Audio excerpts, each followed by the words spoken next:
What is good? It's me, your friend in the neighborhood nerd, the Bobo, and of course, again, like I said, we're back for another episode of Weekly Geekly. I'm a little bit alone today, so I'm kind of getting flicked off on the offset. That's fine.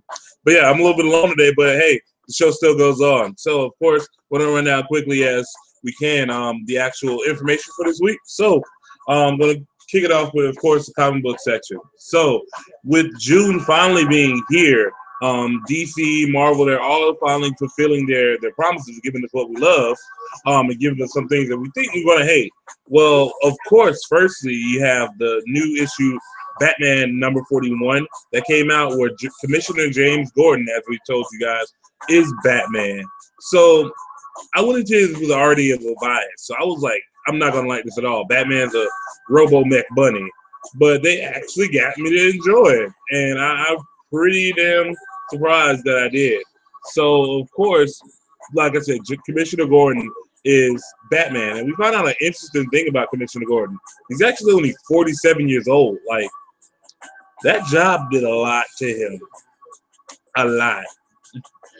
So with Commissioner Gordon taking up the reins, we still have no clue where the hell Bruce is. We don't know what happened to Batman after the whole battle to the death with the Joker. Everybody just assumes that he's dead. So we're going to just take it from there with that point. And when it moves on to where you see that Superman is kind of got a new episode out too, and with Superman's new issue is Batman Superman. I forget what number that one is, but that one actually went pretty hard as well. Clark Kent is kind of dealing with being powerless and on the run and being a vigilante as he already is. So it's some interesting team ups. So of course you know that he's being hunted. We're trying to figure out why he's being hunted. So with him being hunted, it's actually going to take him to his worst enemy, Lex Luthor. And he kind of brings him to Gotham where he runs into the new Batman. When I tell you the new Batman design, it's kind of weird because you have the mech suit and you have like where he's jumping out and the gun and all that good stuff. But he actually does have a costume underneath the whole mech suit. So Commissioner Jim Gordon can jump out of the suit at any point, honestly, and just be Batman. But he stays in the suit for his own damn safety because, yeah, he's old, y'all. Moving on from that, the main thing I know you guys were I was telling you guys like I was gonna have some spoilers tonight for Weekly Geekly. The main spoiler that I really have comes from Marvel's all different world. So you guys know they're rolling out the all new, all different Marvel. They have to finish up the Secret Wars kind of arc as of right now. So we're into the war zones now.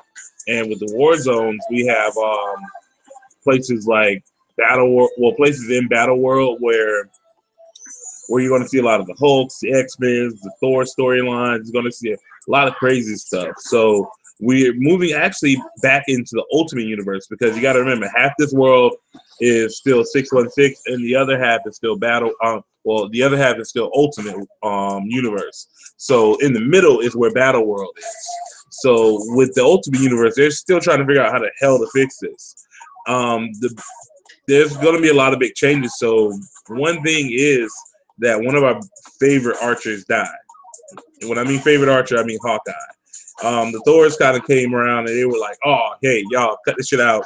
Doom is saying no. And they're like, fuck Doom. And they were like, fuck Doom. So, yeah, Thor just kind of killed Hawkeye.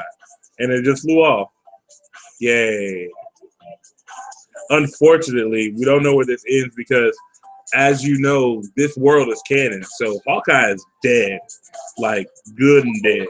I don't know if that was Ultimate Hawkeye, 616 Hawkeye. We don't know. Probably was Ultimate Hawkeye because you got to remember that they're moving a lot of people around and like shift them about. So Hawkeye is still in the universe, but Ultimate Hawkeye is probably good and gone. Another thing coming out of Marvel now with, as I told you, they're all new, all different Marvel universe. It's going to be a kind of a shift or changing of the guards because everybody knows that Spider-Man has been like the face of Marvel Comics for like decades. And that's mostly due to like Brian Michael Bendis and his crew has worked with Ultimate Spider-Man, Amazing Spider-Man, and all that good stuff. But Mr. Bendis and his crew are moving now from Spider-Man, and they're going to go shift on to Iron Man. They're actually going to be taking his story to a place that we yet to see Iron Man go. It's kind of like him facing being outmoded almost. So I'll say with the Iron Man story, there's not a lot of depth that he has. Whatever, he doesn't have like a vast number of villains like Spider-Man or Batman, and he doesn't have really much anything to go off of if it's not like alcoholism. So with his alcoholism, that's not going to be a villain this time. We have to see where Michael Bendis is taking it because he's gotten rid of the superior armor. He doesn't use that anymore, and this is going to be taking place like 8 months after Secret Wars. So I believe this will come out around like October this year. And after the Secret Wars is done, Tony's just realizing like, hey, where do I go next? Where do I go from here? It's going to be kind of awkward, kind of interesting to see. So we'll have to see where it goes from there for Iron Man and our favorite inventor and tinkerer. So of course we're going to move into a little bit talking about the TV series or so, stuff that's coming out. All right, I might as well get it out of the way and say it right now.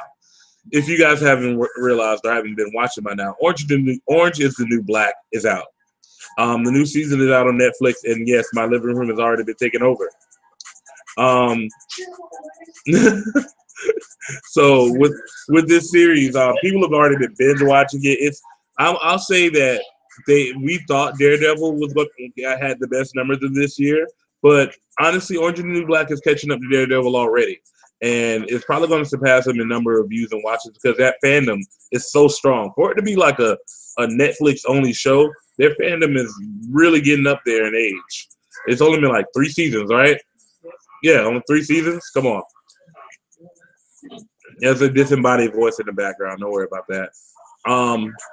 Also, from another little bit of an announcement from Netflix, we finally get a little bit of mayhem coming to Hell's Kitchen.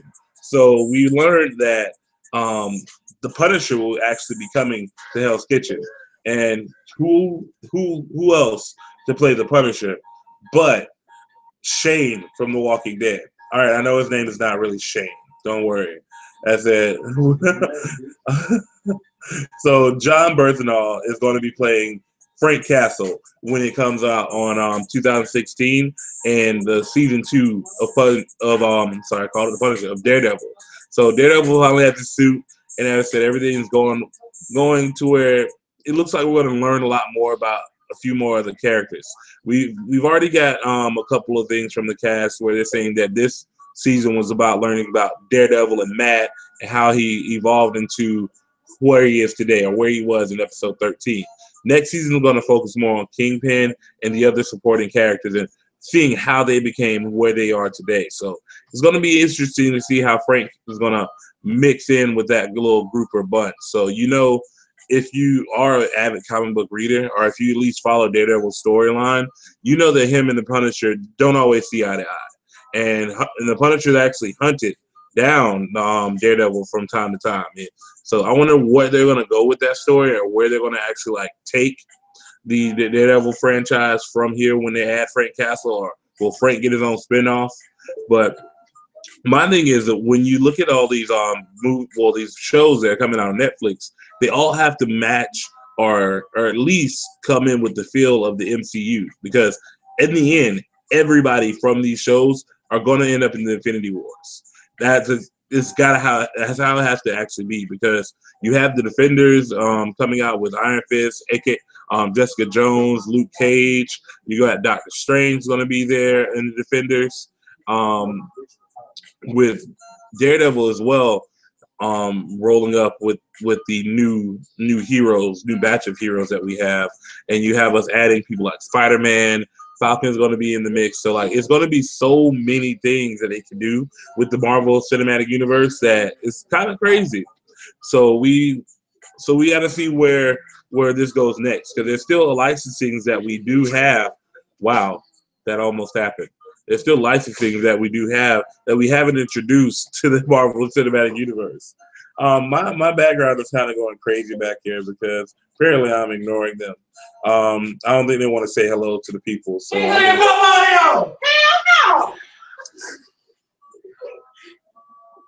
wow. So I'm going to keep talking with you guys. On a sad note as well for the television TV series, they finally gave Constantine the axe. Like, there's no hope. No network has talked about picking it up. Nobody actually has even looked at Constantine since the show or the season ended. So that's actually sucks because it was a great show, had opportunities, had his chances, but as we know, NBC sucks at doing superhero shows and they suck at promoting superhero shows. I still don't know how Grimm is surviving as long as it did.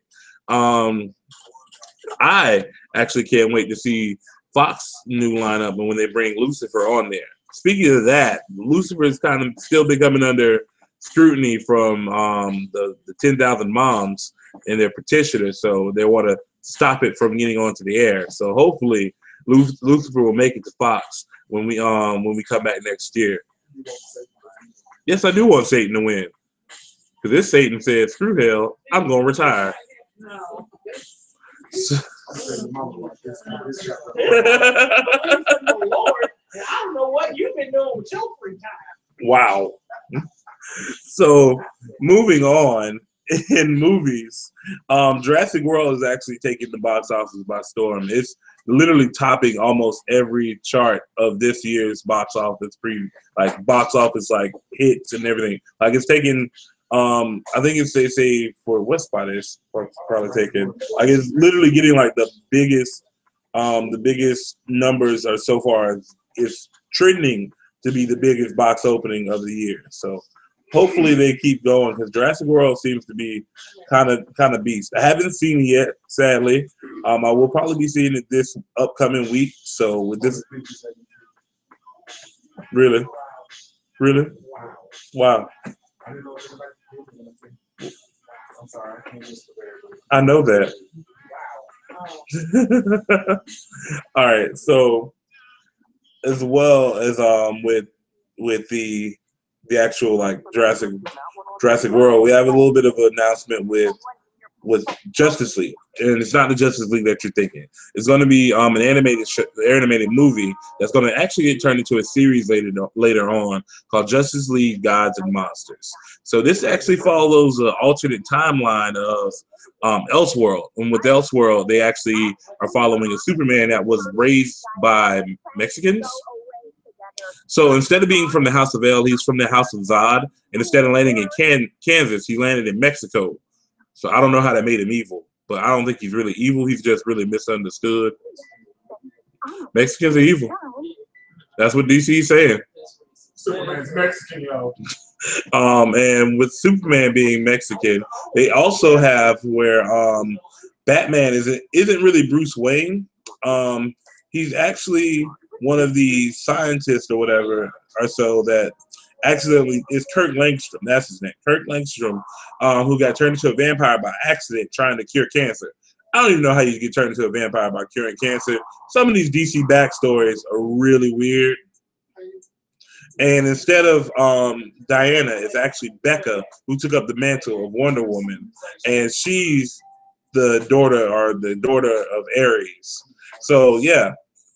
That's actually coming out next month on July 28th, the movie. But as I told you, it's going to move into a series.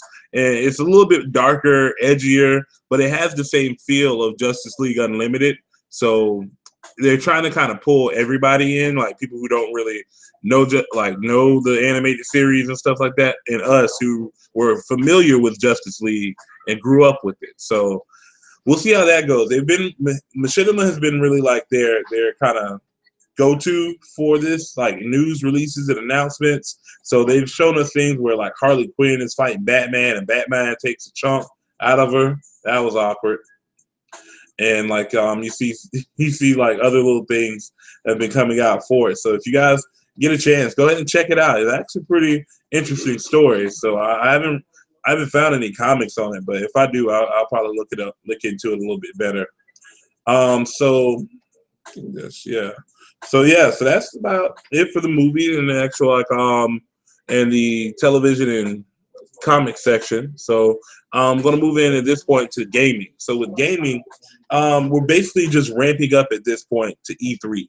Everything that everybody's been talking about releasing, and so it's going to be for E3. I know Square Enix has said they're not talking about Final Fantasy. That's gonna suck. So they already disappointed me at the beginning. We're still waiting to see where Bethesda is going to be heading or what they're talking about. And we have so many actual like companies and so that's going to be coming out with the heat. So Polygon has put up the complete 2015 live stream schedule. So I'm gonna read off the schedule and see what you guys are looking for. So on Sunday for the stream that they're gonna have, Nintendo Smash Brothers tournament is gonna be going on, and then after the Smash Brothers tournament, there's gonna be the World Championship. So again, they haven't done the World Championship in like 25 years. So that's gonna be interesting to see what they do. And also on Sunday, we're gonna be Bethesda's actual press conference. So I think I'm getting breaking news right now. This is awkward. I don't know how to keep talking. You're standing in front of me typing stuff. All right. So that's all for Sunday. And okay. So yeah. So yeah. I was gonna get to that. Oh, I didn't know. Yeah. No. Okay, that's fine. But they haven't gotten this stuff out. All right. So you want me to say it now? So what? You don't have to say it now. It is your podcast. I apologize, people. I am so sorry. You're right. You are sorry. Bitch, don't. I'll fuck you in front of that podcast.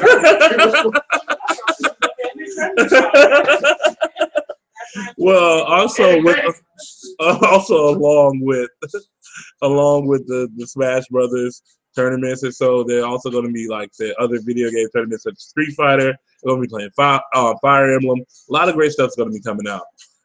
So right now, like I said, for Sunday, the main press conference that we're concerned about will be Bethesda.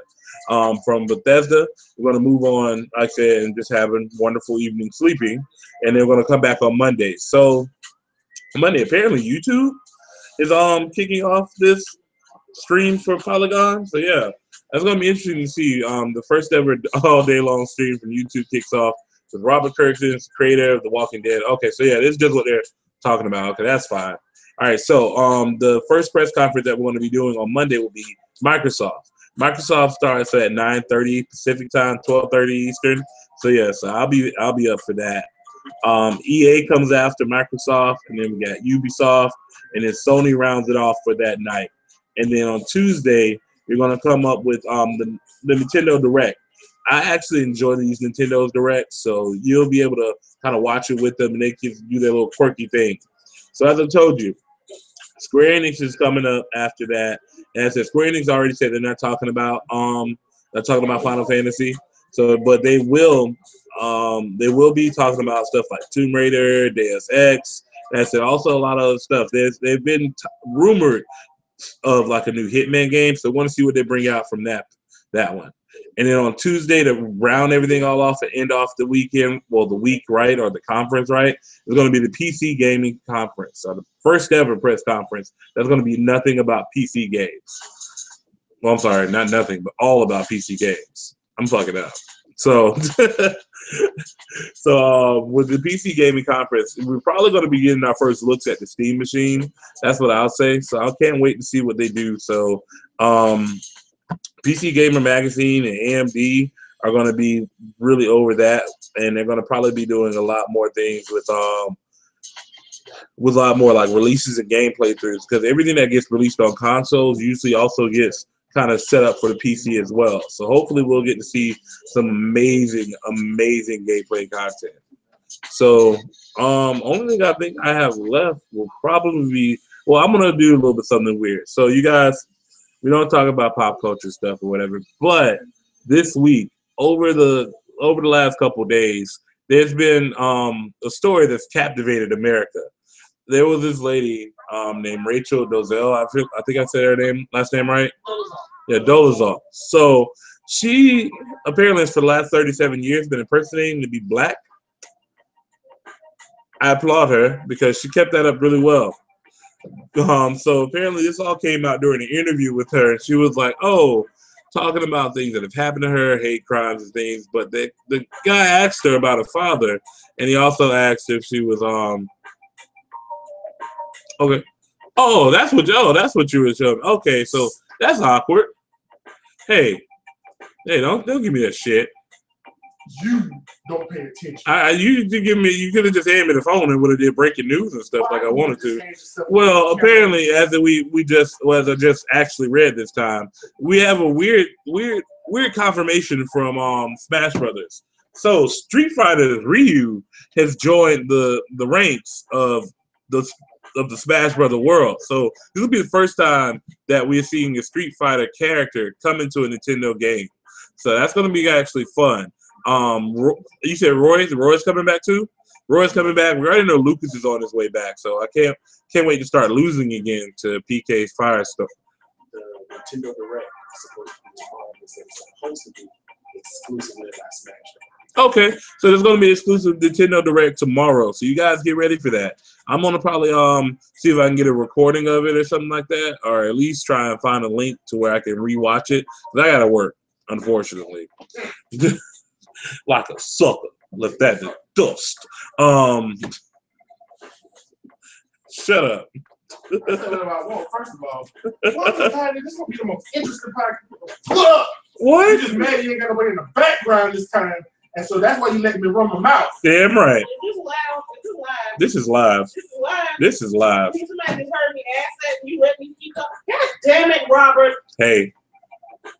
Or Bobo or whatever they know you as. Well, as you guys see, this has been an interesting evening. So, of course, I would do the music section, but DJ Horace isn't here, so he's kind of on vacation for right now. So I'm gonna just kind of give you guys a couple more minutes to look over a few things myself. Trying to think, is there any other news I could talk about with you guys? I do have one music thing that I can talk about. There is this music that I've been playing in the background the whole time. It's from one of my good friends who's a part of what's called the Producers Pub.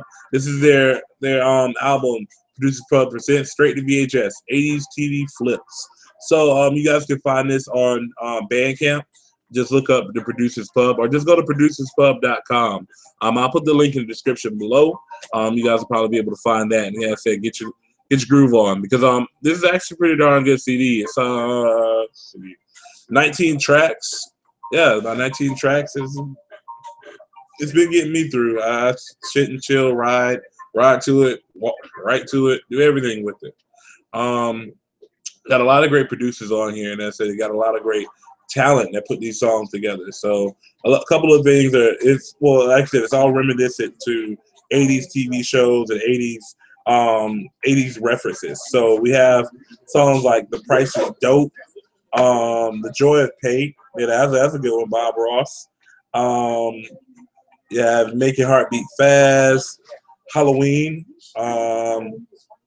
and I said Matt Lockdown, like stuff like that. Oh man, they got a track on here called Airwolf. I don't know if you guys remember Airwolf. Airwolf's it was a weird show because apparently you can go save the world with a helicopter.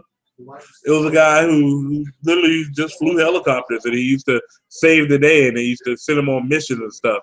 Nothing really special about this helicopter. He didn't talk like Knight Rider, didn't have weapons and missiles. He just saved the day with the helicopter. The stuff we used to watch back in the 80s, I swear.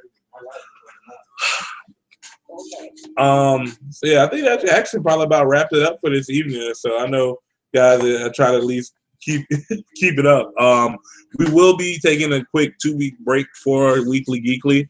Next week we probably have a couple things coming out, and then we also have the block party for Bobo's Block. So shameless plugs will be also to keep it up with Geek Street Radio. Go follow us on our Twitter, our Facebook, our Podomatic account, and you can also find us at the website of geekstreetradionet.wordpress.com. Of course, you can find me, Bobo, out on Bobo's Block and at the block party next week. So, of course, you know that already. But if you're new here, as Joe always tells me, to give you guys the info. I don't think. Any other links? No, that should be all the links, I believe. If you guys want to email us at geekstreetradionet@gmail.com or bobosblock@gmail.com. So for me, your friendly neighborhood nerd, the Bobo, It's been great chilling with you guys, talking this out. It's been another weekly. It's been another Geekly. So, signing off.